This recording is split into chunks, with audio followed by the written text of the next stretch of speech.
All right, rock stars. So video number 3, I took off my jacket so y'all could have a little change in scenery so it won't feel like you're looking at the same shit over and over. But what's up, rock stars? It's Rox. I'm coming to you today, brain on mush, with a review for Love and Hip Hop Hollywood this time. Season 6, The Reunion Part 2.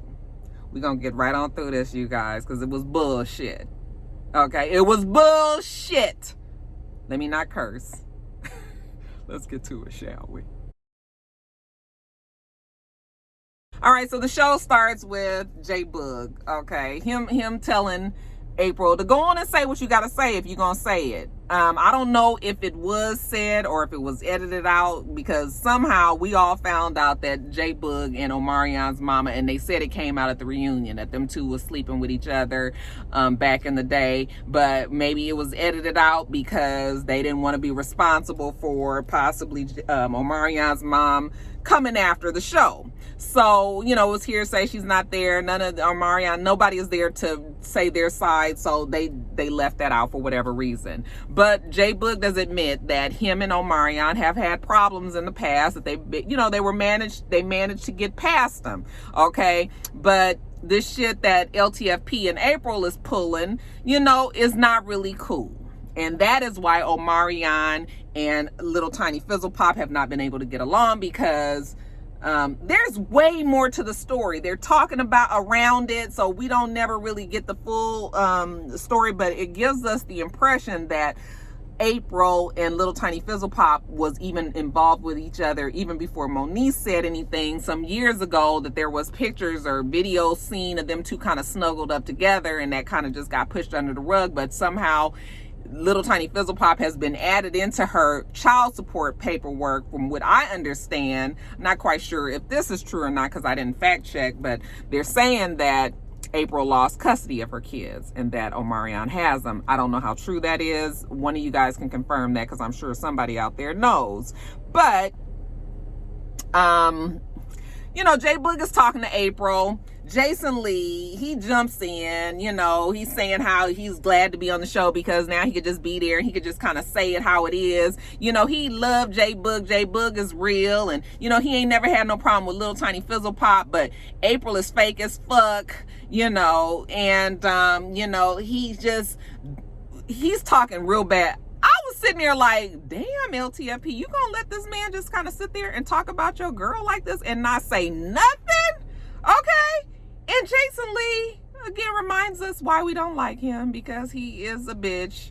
But he's on the show and he's there for a reason. And you know, so he just gets on my nerves so bad, so bad. We see Moniece, she's behind stage. She's talking to Kendall and she's telling them that she just don't need nobody be telling her how to raise her child, you know, talking about April being way too involved. You know, this is between her and Little Tiny Fizzle Pop and not April. And, you know, she don't appreciate it and blah, blah, blah, blah, blah. But she's about to go back out there on stage while everybody is going off on April and LTFP, and Jason is having all of this shit to say, and J-Boog and all of them, right? This is when we find out that supposedly they have been seen together in the past. Tiara's the one that actually mentioned it, but they're still sticking to the story that they didn't get together until after the tour.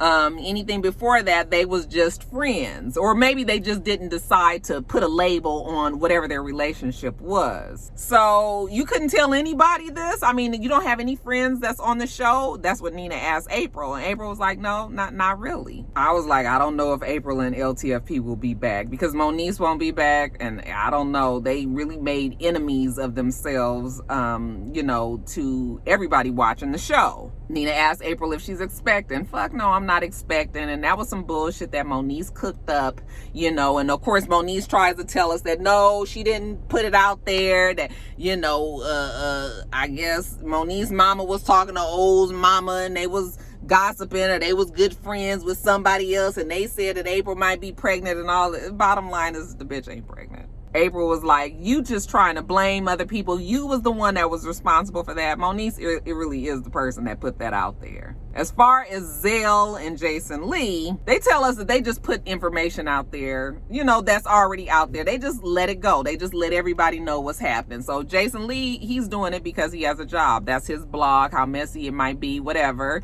That's where he makes his money. As far as Zell the Monster is concerned, Zell the Monster just likes the mess, if you ask me. It is kind of tiresome to see Zell the Monster and Jason going off on April. You know, as a woman, now you sitting there with LTFP, you ain't saying shit to him, but you just going off on her. That's that bitch shit. You know, even Yo-Yo couldn't take it. Like, I'm not gonna sit up here too much longer and let y'all just jump all over this girl. Like, I know she wanted to say that's that bitch shit. Like, you guys, you know, don't never say nothing to the men. Ain't nobody got nothing to say to no man around here, but then you wanna, you know, be all on this woman. So Yo-Yo just ain't had time for that kind of bullshit. But April really does bring these things on her because of her attitude, and she's just I was just like, yo, honey, they are from a different school. This new generation, men fight women. You know, don't let Jason Lee run your pressure, because he will definitely do that. But, you know, we get to this whole conversation of Moniece and Little Tiny Fizzle Pop and their communication. You know, I can't keep doing this. I cannot keep going over this over and over. I know that you guys are going to be in my comments and you're going to be like, Roxanne, LTFP should do this. That is his son. He should. He has a responsibility. He needs to help her. He needs to do this. He should. Listen, this is the school that I come from. I 100% agree with you guys. He should do it. But you guys know just like I know. And just like Moniece has found out, because obviously she can't make this nigga do nothing that she wants him to do. You cannot make anybody do anything.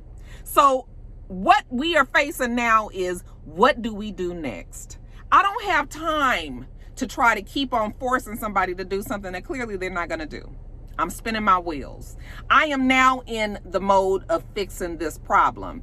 I need to now move on to the next person, because LTFP is full of shit and he is not going to help me as the person who has a mental problem, who is having a breakdown, who needs this help. I can't keep going every fucking day, every fucking week, complaining that he not helping me. I'm telling him I need this help. I'm crying out. I need the help. I'm breaking down. Your child is seeing me.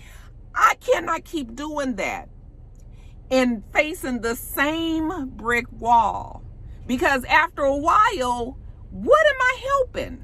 My child is seeing me continue to fight with a man that is not going to help me. I'm still having this breakdown in front of my child. My child is being affected by this. After a while, it don't even matter that the motherfucker won't help you. Now it's who is going to help me. Okay, we can't keep being in this mode that we want Fizz to, look, you guys making me call him by his regular name. We want Little Tiny Fizzle Pop to do what he's supposed to do. Yes, as an honorable father, he should, but he's not. You can sit there and listen to the conversation that they're having. She's telling them all these things. She crying out, she falling out, she running around, she doing all of this. He's sitting there like, oh, well, okay, give me custody of this child if you can't take care of him, and then I'll give him back to you when you get your mental right. Now, whether or not he means that, I don't know. But what is the solution here is what I'm saying, you guys. We got to move to a solution-based effort. We cannot keep on with this. I'm so tired. We have got it. Moniece needs help. She has a mental problem. Fizz is an asshole. He only cares about him and April. April is a bitch who inserts herself. He doesn't protect Moniece, but why would he? He doesn't give a fuck. Okay? He is only there for April. April gets to say and do whatever she wants to do. I mean, we have got all of that. It's just like the same shit over and over. You know what's going to be really sad? Is if that Moniece does do something to herself and, you know, didn't try to turn to anybody else. Okay? I know what we should do. All right, I should be a lottery winner. I should have millions of dollars. I know that is something that I should have in my life, but I don't have it. So you know what? I got to go to work. I got to punch this check, and I got to hurry up and get back to work too. But I got to do what I have to do to make sure that I'm okay, that I can take care of myself. Okay, it's the same thing here, you guys. Moniece cannot keep running after fucking little tiny fizzle pop. It is so frustrating for me, because then when I tell you guys this and you guys all jump on me and say, no, Roxanne, Fizz should do this. He should. Yes, he should, but he's not. So what the fuck next? Honestly, I really hope that Moniece gets it together. Okay, I like her. She needs to be off this show. She needs to handle her mental stability and handle all of that stuff. But it comes to a point where you just cannot ever try to rely on this man no more. Okay, that's all I got to say. Now let's jump over to Brittany B. First of all, she looks much better. I don't know exactly what she's done. Got a good wig, got her makeup together, whatever. She looks better on the reunion than she ever has on the show. We find out that she and Lyrica and this Siani, what's her name? Siani? I think she said her girl's real name is Siani.